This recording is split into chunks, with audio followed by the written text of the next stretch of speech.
What I would like to talk about is about the platform which is called Discord, and this is the most popular among students and youngsters and young adults.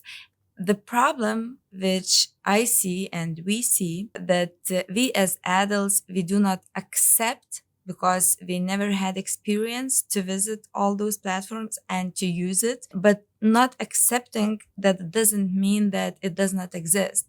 It means that we are not tolerant for platforms which our kids, children, students use. And actually, when we are not participating and we are not involving it into our, let's say, education, into our daily life, that just means that we ignore the life which is going there and we live separate life instead of gathering all together and using all those platforms. Because the biggest problem is that there is a separate world, and definitely there are a lot of dangers at the same time. Because it is okay if your students are smart enough and they participate just in, let's say, positive channels and they are creating their own, but there are a lot of dark servers created which are initiated also by teenagers, by young adults, and our students are being involved into that. Our students, when they go online, they do not take responsibility. That's why they do there a lot of legal and illegal things, let's say. At the same time, they cyberbully a lot. And the problem is that, for example, the most frequently used platform for them is Discord. And when we are on Facebook or on Twitter or on Instagram, usually we demonstrate our face. We use our name and surname, but then we are at Discord, on Discord, we use our avatar, and of course, there are people who use their name and surname, but usually it is avatar. That means you can curse, you can do whatever you want, you can do all illegal activities, and nobody knows who you are. So our responsibility would be to help our students to understand that they are, at the same time, we are responsible for what we are doing online.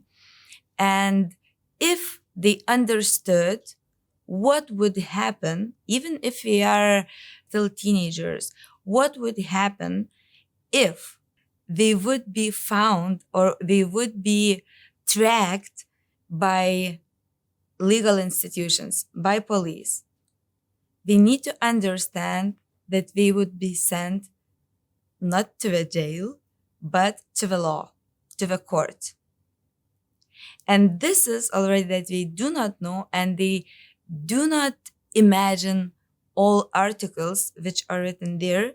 This is the problem, because they think, nothing will happen. It will. And from my experience, I already have a few cases.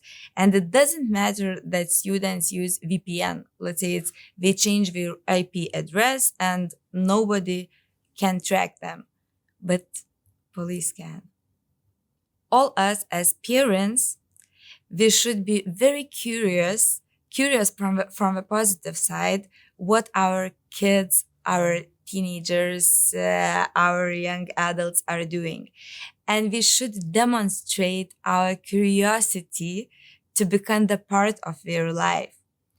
Because then we are not demonstrating that all things, what we are doing, all their activities are important for us. Then they do not want to share really important things with us. And the thing is that sometimes, because of not understanding as deep as they do, technology part, I mean, we try to step back and I don't care. But it's not that. Let's help our children, our kids, our teenagers to teach us. Let's learn from them. and then we will become part of the life.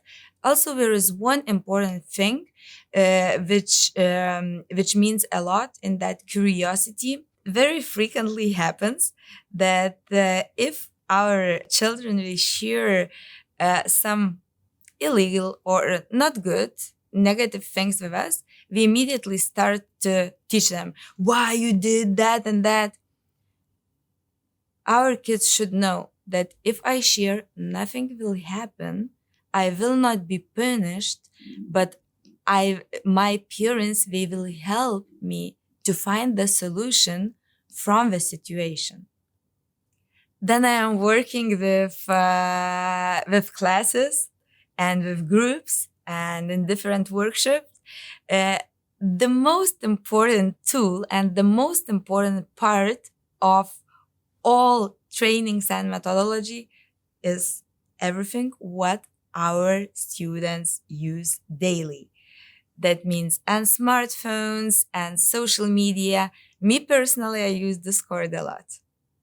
Every one of us, we are kind of nano influencers because our word, every word which we say matters. It doesn't mean that we influence, for example, 1 billion people, right? But we can influence one, we can influence two, we can influence three. So I would say that then we live in this era, in era of information, era of social media channels and communication. We should be brave enough and share our thoughts, share our feelings, share our stories.